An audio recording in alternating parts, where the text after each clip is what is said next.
Pour terminer le cours sur la cellule, nous allons passer quelque temps à décrire le cycle cellulaire et la division cellulaire. En ce qui concerne le cycle, ce sera quelques notions générales et la régulation du cycle sera abordée dans un autre cours.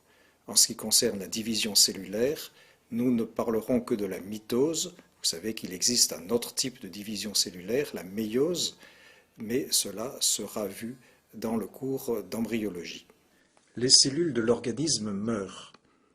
Pour que l'organisme perpétue ses fonctions, il lui faut évidemment de nouvelles cellules au rythme où les autres disparaissent. Et cela se fait par division cellulaire. Cette division se produit à un moment donné de la vie d'une cellule. Celle-ci donc passe par deux étapes, une étape de division, qu'on appelle en général la mitose, et une étape dite interphase. Et cela se fait de façon répétée. La répétition d'une séquence d'événements dans une période de temps constitue un cycle. On parle donc de cycle cellulaire, alternance de mitose, division et d'interphase. Ici, la cellule qui démarre un cycle n'est pas la même que celle qui vient de finir d'accomplir le sien, c'est la cellule fille et la cellule mère. Mais avant de se diviser, et pour conserver l'intégrité de l'information génétique qui est contenue dans le noyau, la cellule doit doubler sa masse d'ADN. Cela se passe pendant l'interphase à un moment privilégié qu'on appelle la phase S ou phase de synthèse de l'ADN. Donc, le cycle cellulaire peut être découpé en différentes étapes, en 4 étapes. L'étape G1 GAP 1, étape de présynthèse d'ADN, étape S ou synthèse d'ADN, étape G2, GAP 2, post-synthèse d'ADN, et bien sûr mitose.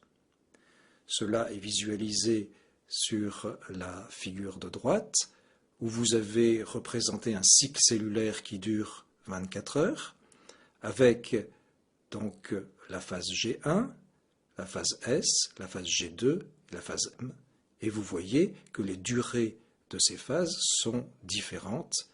On en reparlera dans un instant. Il y a donc deux étapes particulières dans le cycle cellulaire, la phase de division, de mitose, qui elle est reconnaissable morphologiquement, parce que les chromosomes sont individualisés, une séparation des chromosomes, donc cela est bien reconnaissable. Et puis une phase S qui est non reconnaissable morphologiquement, mais que l'on sait repérer parce que ce n'est qu'à ce moment-là que l'ADN est synthétisé. Le temps de cycle ou temps de génération, c'est le temps écoulé entre la naissance d'une cellule par mitose et sa disparition par une nouvelle mitose qui donne deux cellules filles. Ce temps de cycle, temps de génération, est extrêmement variable. Dans certaines cellules, il est très court, les cellules embryonnaires en particulier, il est de l'ordre de 8 heures, mais dans d'autres cellules, il est extrêmement long, de l'ordre de 100 jours ou davantage. Ce qu'il faut voir, c'est que l'interphase occupe l'immense majorité du temps de cycle. Si on prend l'exemple qui est mentionné sur le dessin de droite, avec un temps de cycle de 24 heures, les durées des différentes phases seraient les suivantes: G1 10 heures, S 8 heures, G2 4 heures et M 2 heures. En fait, les durées des phases S, G2 et M sont relativement proches d'une cellule à l'autre. Ce qui explique les différences dans le temps de cycle, c'est en fait des différences de durée de G1. Dans les cellules de tissus adultes, les durées de G1 sont largement supérieures à celles des tissus immatures. Tout à l'heure, je disais qu'un temps de cycle de 8 heures pouvait se voir dans les cellules embryonnaires. Effectivement, dans ces cellules, il n'y a pratiquement pas de G1, et les cellules passent directement de la mitose à la phase de synthèse de l'ADN, la phase S. Dans d'autres types de cellules, il y a une certaine hétérogénéité. Si on prend le tube digestif, eh bien, certaines cellules de l'intestin ont une durée de G1 de l'ordre de 5 heures, alors que certaines cellules de l'œsophage ont une durée de G1 de l'ordre de 100 heures. Donc une très grande hétérogénéité. En fait, c'est la durée de la phase G1 qui est responsable de la vitesse de renouvellement d'une cellule. Et donc, la principale différence entre une cellule qui se divise rapidement et une cellule qui se divise lentement, c'est en fait le temps passé en G1. On parle parfois de cellules quiescentes.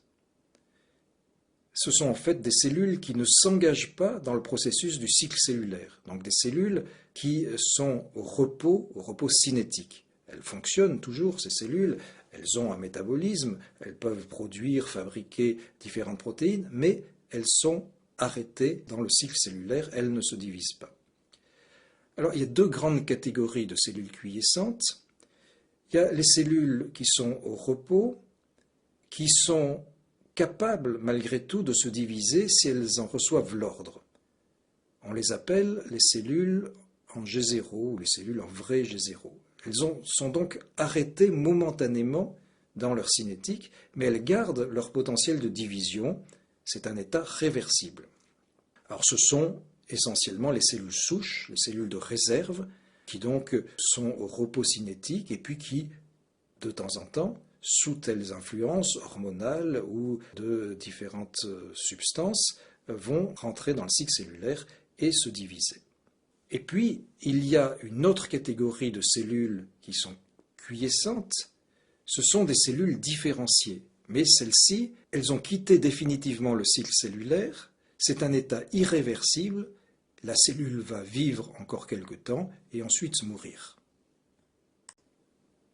Les différentes étapes du cycle cellulaire, que je vais décrire très rapidement, la phase G1, c'est donc une période fonctionnelle pendant laquelle la cellule se prépare à la phase S. C'est le siège d'une activité transcriptionnelle et bien sûr d'une activité de synthèse protéique. On distingue souvent plusieurs étapes dans cette phase G1. Une phase précoce où en fait la suppression de sérum, l'inhibition de la synthèse protéique va arrêter le cycle cellulaire.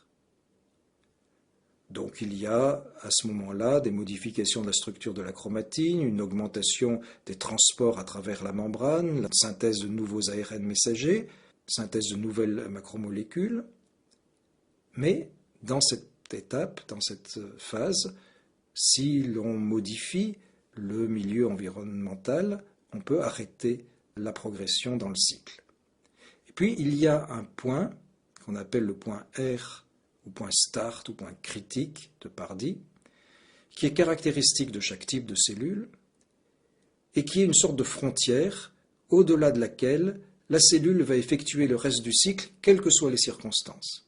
Donc après le point R de Pardy, quel que soit l'environnement de la cellule, même si on prive la cellule de protéines, si on l'empêche de se nourrir correctement, malgré tout cela, la cellule va continuer à passer les différentes étapes, la synthèse de l'ADN, le G2 et la mitose.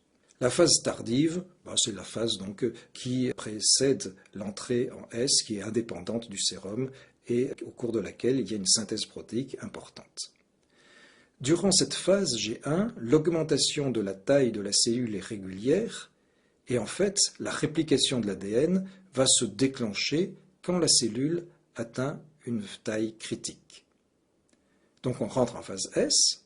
La phase S, on le sait, c'est la duplication de l'ADN, passage d'une quantité de N à une quantité 4N, avec au début de S l'activation des gènes qui codent pour des enzymes impliquées dans la réplication de l'ADN, avec donc la duplication des zones 2 chromatine, et puis donc une réplication continue pendant toute la durée de la phase S, qui se fait selon un ordre chronologique, donc début plutôt au milieu du noyau, fin plutôt la chromatine qui est située aux extrémités, au bord du noyau.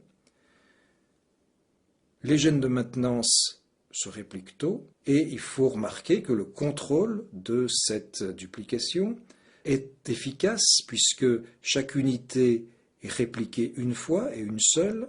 il y a en permanence une recherche d'erreurs et des réparations éventuelles si des erreurs ont été détectées.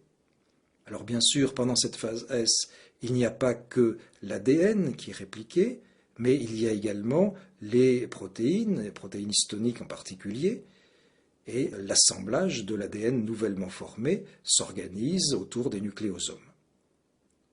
La phase G2 est une phase qui est mal définie pour sa fin. Il y a un continuum entre G2 et le début de la mitose. Donc des protéines nouvelles apparaissent et donc à la fin de cette phase G2, il y aura une phosphorylation ou une hyperphosphorylation d'un certain nombre de protéines, les histones et les lamines, et cela va entraîner les modifications de la chromatine et de l'enveloppe nucléaire. Sur ces 3 microphotos, vous voyez des cellules en mitose, où on voit apparaître assez nettement les chromosomes. Ce sont des cellules hématopoïétiques pour les 2 photos de gauche et des cellules tumorales de vessie pour la photo de droite. La mitose. La mitose est subdivisée en un certain nombre de phases, 4 ou 5 selon les auteurs, qui ont des noms bien spécifiques. La première phase, appelée prophase donc, c'est la phase la plus longue.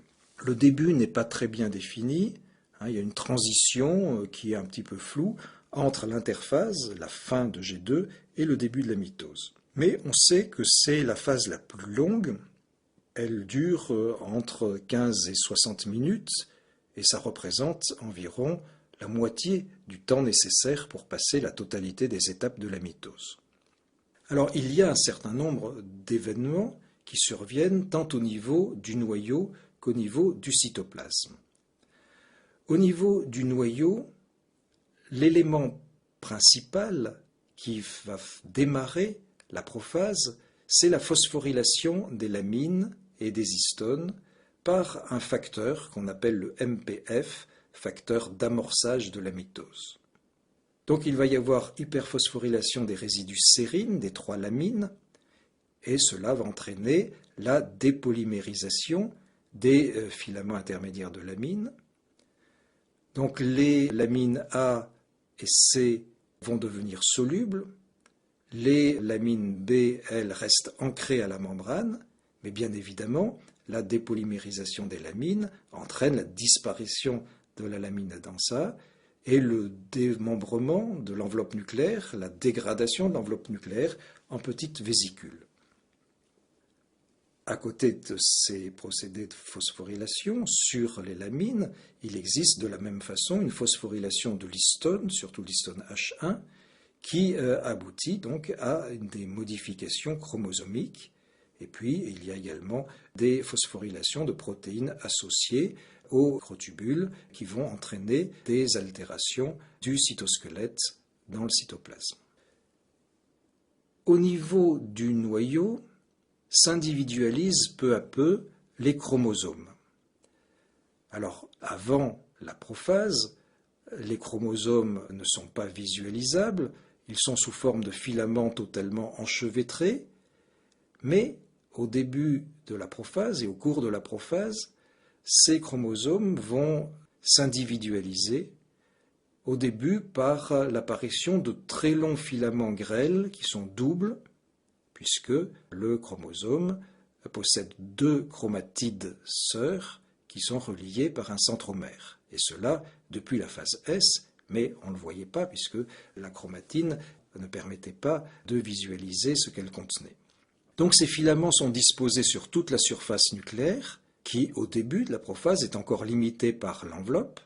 Ils sont enchevêtrés, il y a encore 1 ou 2 nucléoles, mais peu à peu, les filaments vont s'individualiser, les chromosomes vont tendre à se rapprocher de la membrane nucléaire, leur longueur va diminuer, leur épaisseur augmente parce qu'il y aura une spiralisation nouvelle qui va se former, et donc on verra apparaître ces chromosomes reliés par un centromère.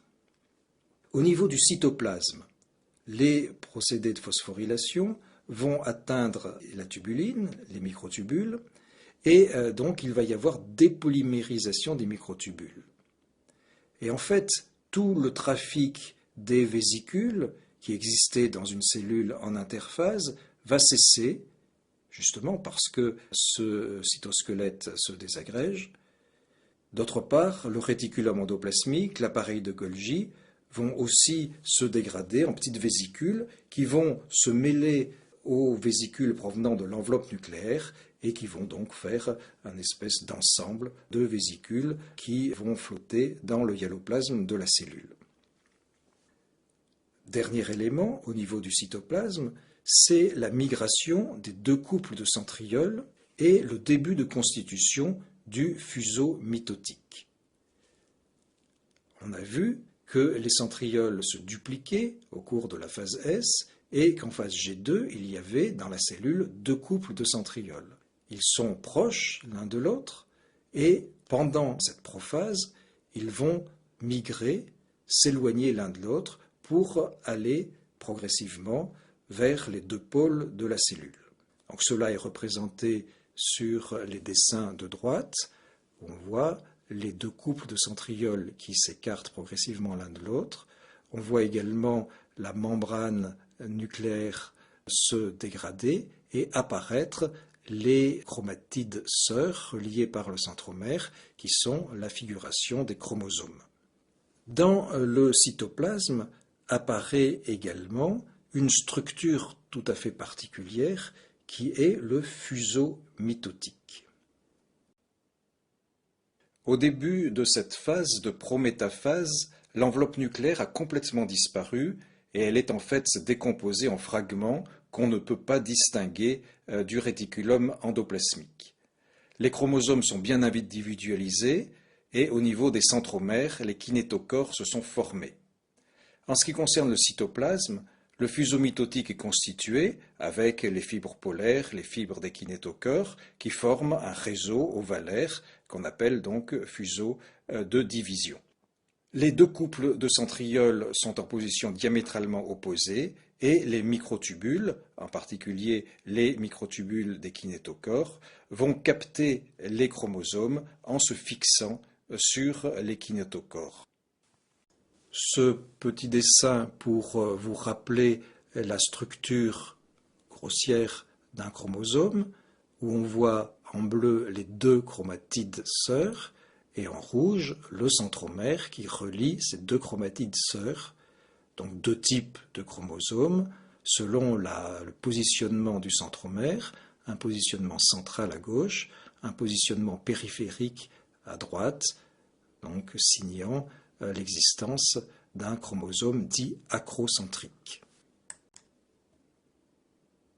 Le fuseau de division mitotique, donc, est une structure constituée à partir de tubulines, à partir des microtubules.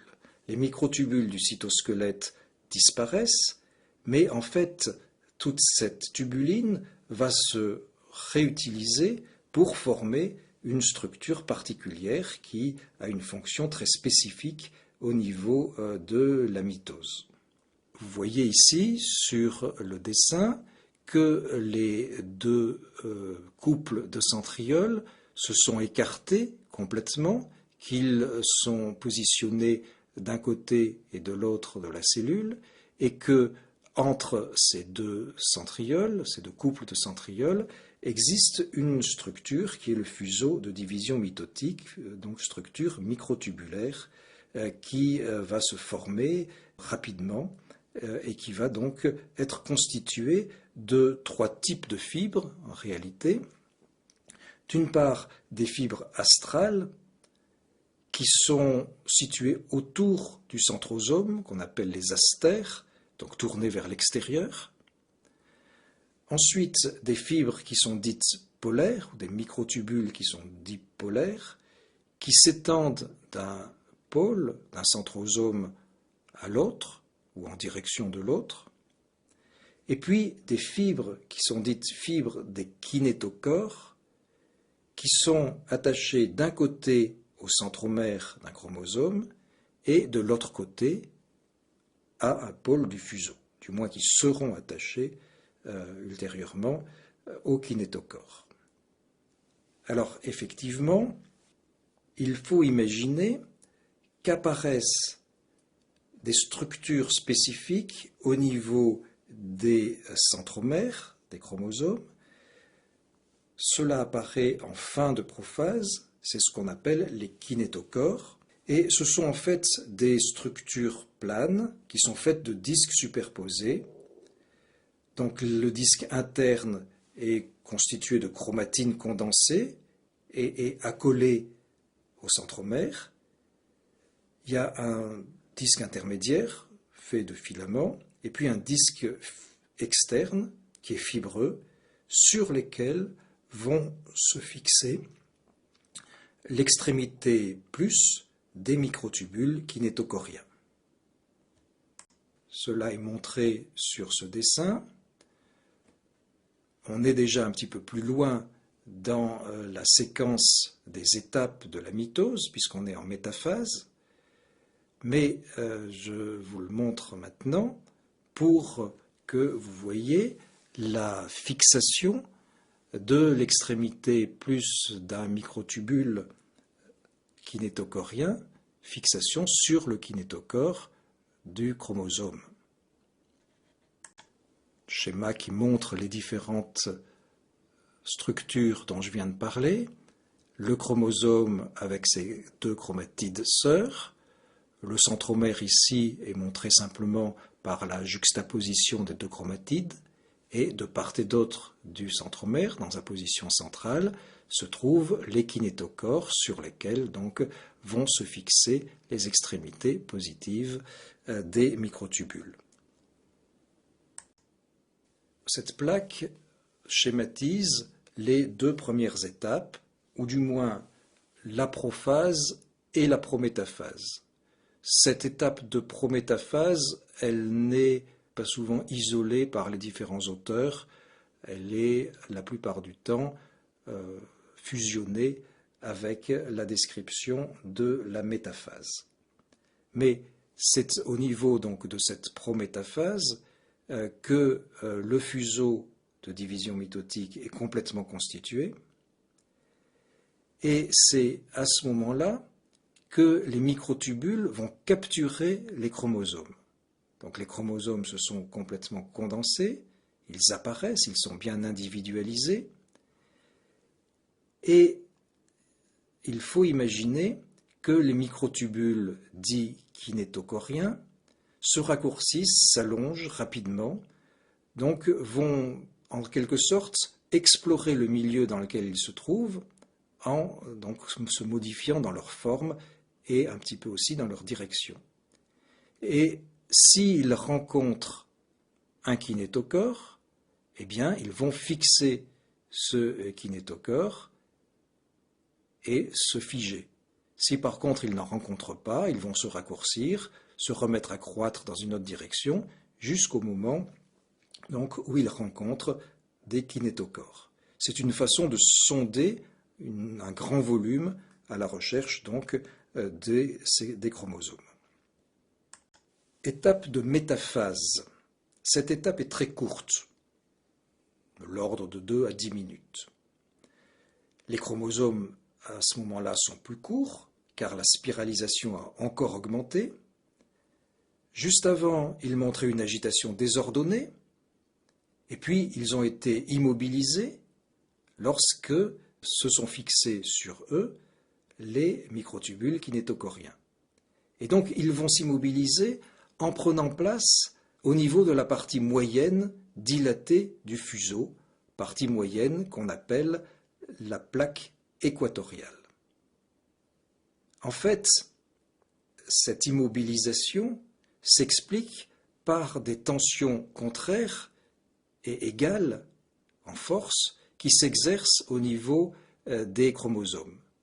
Vous le voyez sur le dessin, pour un chromosome donné, il y a, mettons, 2 microtubules kinétochoriens, l'un attaché sur un kinétochore qui est en haut du chromosome, sur le dessin, l'autre attaché au kinétochore qui est en bas, et chacun de ces 2 microtubules va exercer une pression, une tension, pour tenter d'attirer le chromosome vers le centrosome particulier. Mais comme les tensions sont d'égale force, eh bien, le chromosome va rester immobilisé dans la partie centrale. Donc, ces chromosomes sont tous alignés sur un même plan et l'orientation de l'axe des chromosomes se fait, comme c'est indiqué sur le dessin, perpendiculairement à l'axe du fuseau. C'est au niveau de cette phase, la métaphase, que l'on peut très facilement observer les chromosomes. Donc les chromatides sont très distinctes, mais encore unies par le centromère. Donc on a des chromosomes qui sont constitués de 2 chromatides. Après la métaphase survient une phase très courte qui est l'anaphase. Et à partir de cette phase, le chromosome ne sera plus formé que d'une seule chromatide.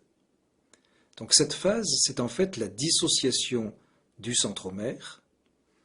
Donc il y a rupture du centromère et donc il n'y a plus de force qui attache les 2 chromatides l'une à l'autre. Donc les chromatides vont s'individualiser, vont se séparer et chaque chromatide, ou chaque chromosome constitué maintenant d'une chromatide, va migrer, puisque le microtubule kinétochorien se raccourcit progressivement, donc chaque chromatide va migrer à un pôle ou à l'autre de la cellule. L'anaphase commence brusquement au moment où les kinétochores se séparent, donc permettant à chaque chromatide d'être lentement tirée vers un pôle du fuseau. Toutes les chromatides se déplacent à la même vitesse, qui est de l'ordre de 1 micron par minute. Et donc, ce qui se passe, c'est que les microtubules kinétochoriens raccourcissent et en parallèle, les fibres du fuseau s'allongent, les 2 pôles vont s'éloigner encore un petit peu. Dans le même temps, le chromosome qui est réduit à une seule chromatide va augmenter de longueur, va s'amincir, la spiralisation majeure se relâche et donc on va progressivement voir un chromosome plus long, plus mince apparaître. Cette diapositive vous résume les 2 phases dont on vient de parler, la métaphase et l'anaphase. La phase suivante est la télophase. C'est de nouveau une phase longue, dont la durée varie de 30 à 60 minutes. Au cours de cette phase, les chromosomes se réunissent à chaque pôle de la cellule, et en fait, c'est la période de début de construction des 2 cellules filles. Les chromosomes forment un écheveau du fait de la déspiralisation des chromatides et de l'hydratation de ces chromatides, et donc ils vont perdre peu à peu leur individualité morphologique et la masse chromatinienne va se reconstituer.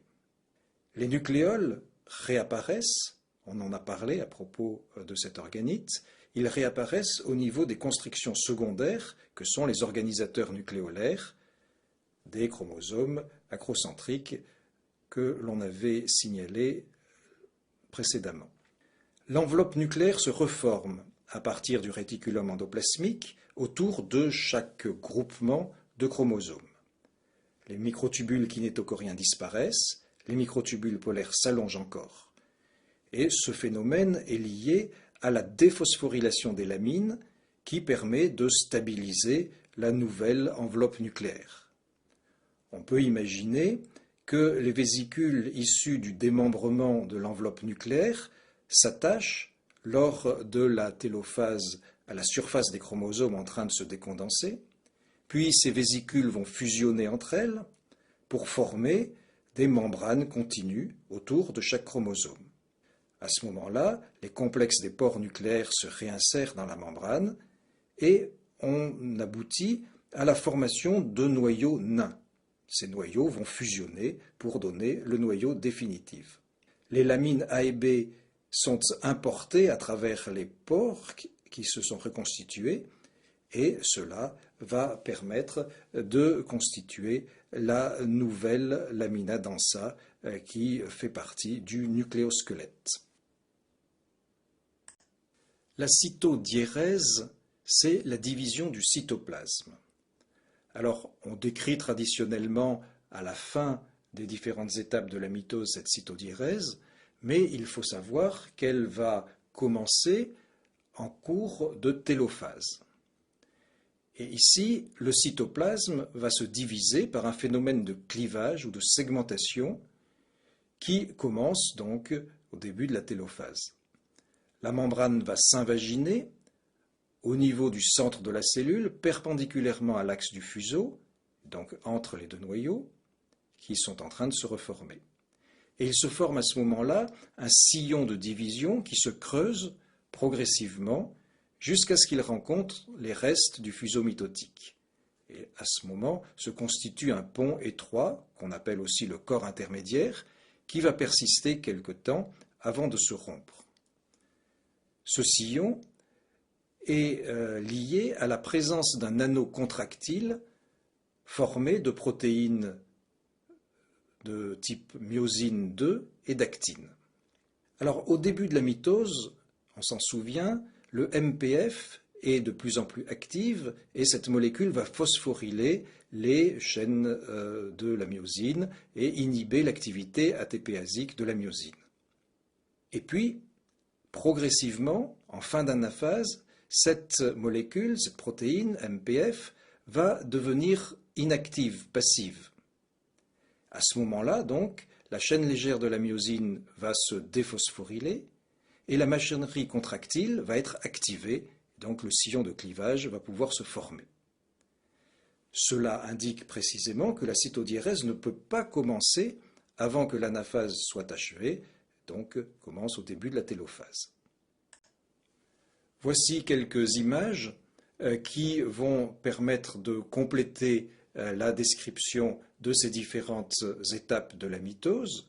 Ici, vous avez un dessin qui veut représenter les modifications de l'enveloppe nucléaire au cours de la mitose. Et vous voyez en haut à gauche une enveloppe nucléaire bien constituée. Cette enveloppe va se dégrader, on est donc en métaphase ou prémétaphase, et elle va se reconstituer au cours de la télophase à partir donc des éléments qui sont avec le réticulum endoplasmique. Cette plaque, comme d'habitude, résume les événements qui se passent donc en télophase et qui se passent durant la phase de cytodiérèse. Vous avez à droite une microphoto et à gauche le schéma correspondant. Quelques images en microscopie électronique à transmission, deux cellules, une cellule en mitose à gauche, où vous voyez les deux noyaux qui sont en train de se former et le sillon de division qui est apparu et qui amenuise la partie médiane de la cellule. Ici, un rappel de la morphologie des différentes phases, avec en haut à gauche et au milieu des cellules qui sont en interphase et ensuite les cellules qui sont dans les différentes étapes du cycle cellulaire jusqu'à la fin, en bas à droite, où on a deux cellules filles qui se sont constituées. Même chose, même description, mais sous une forme un petit peu différente sur ce schéma, en petit a, cellules en interphase, puis les différentes phases de la mitose, pour terminer avec les cellules filles interphasiques en bas au milieu de la figure. Des images réelles, cette fois-ci, et plus des dessins, ce sont des cellules hématopoïétiques que l'on voit se diviser progressivement. En haut à gauche, la cellule en interphase, puis les différentes phases de la mitose, jusque l'image en bas à droite. Toujours une autre illustration, cette fois-ci deux cellules qui sont encore dans les différentes phases, petit a interphase et petit h également, donc la cellule mère et les deux cellules filles, et entre-temps les étapes ultérieures avec ici une visualisation très précise des chromosomes. Ici, il s'agit de cellules végétales, ce qui explique le nombre de chromosomes ici relativement restreint. Et pour terminer, deux cellules juste après la mitose, donc la cytodiérèse s'est réalisée, la séparation des cellules s'est faite et on a les deux cellules filles qui apparaissent. Ici, bien sûr, microscopie électronique à balayage.